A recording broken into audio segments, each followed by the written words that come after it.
Janasena party ఆవిర్భావ దినోత్సవం సందర్భంగా 13వ ఆవిర్భావ దినోత్సవం సందర్భంగా ముందుగా జనసేన కుటుంబ సభ్యులకు, శ్రేణులకు, రెండు తెలుగు రాష్ట్ర ప్రజలకు, పవన్ కళ్యాణ్ గారి అభిమానులు అందరికీ కూడా జనసేన పార్టీ ఆవిర్భావ దినోత్సవ శుభాకాంక్షలు తెలియజేసుకుంటూ 12 సంవత్సరాలుగా ఎన్నో అవమానాలు, ఎన్నో అసహనాలు, ఒకానొక టైంలో చిదిగిపోయారు, పడిపోయారు, గ్లాస్ పగిలిపోయింది అనే అనేక రకాల కృంగిపోయే మాటలు విని నేడు ఉప్పొంగిన కెరటంలా వెనక్కి వెళ్ళిపోయే కెరటం ఎదరికి ఎలా ఎగిసిపడుతుందో అలాగ తెలుగు రాష్ట్రంలో ఒక చెరగని బలమైన నాయకుడిగా ముద్ర వేసుకున్నటువంటి శ్రీ కొణిదెల పవన్ కళ్యాణ్ గారు నేడు ఆంధ్రప్రదేశ్ రాష్ట్ర ఉప ముఖ్యమంత్రి వర్యులుగా, అలాగే పర్యావరణ శాఖ మార్చులుగా కూడా ఆయన పనిచేయడం, ఇదంతా జరగడానికి 12 సంవత్సరాల కాల వ్యవధి పట్టింది. జనసేన పార్టీ ఆవిర్భావ దినోత్సవం సందర్భంగా ఈరోజు కాకినాడ రూరల్లో పంతం నానాజీ గారి ఆధ్వర్యంలో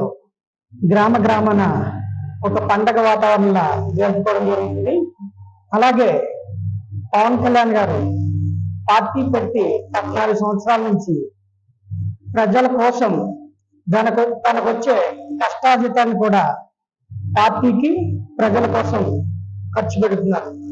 అలాగే ఆయన ఎమ్మెల్యేగా నెగ్గిన దగ్గర నుంచి కూడా ఆయనకు వచ్చే జీతాన్ని కూడా పిఠాపురం నియోజకవర్గంలో తల్లిదండ్రులు కోల్పోయిన పిల్లలకు వాళ్ళ చదువుల కోసం ఖర్చు పెట్టడం, నిజంగా మేము ఆయన వెనకాల పనిచేయడం మేము ఎంతో అదృష్టంగా భావిస్తున్నాం.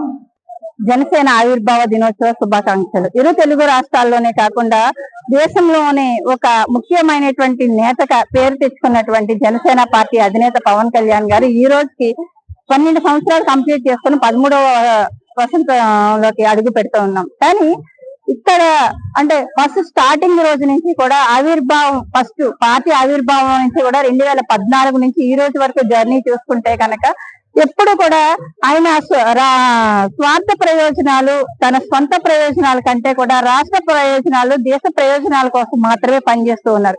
జనసేన పార్టీ 13వ ఆవిర్భావ సభను కాకినాడలో Kakinada city president, civil supplies chairman అయినటువంటి తోట సుధీర్ గారి ఆధ్వర్యంలో ఇక్కడ ఘనంగా అంగరంగ వైభవంగా జరుపుకుంటా ఉన్నాము.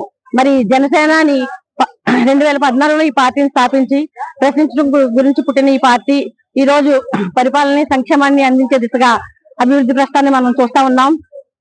గిరిజనులకి, యువతకి, మహిళలకి ఆయన చేస్తున్న సేవలు మనం నా భూతో నా భవిష్యత్.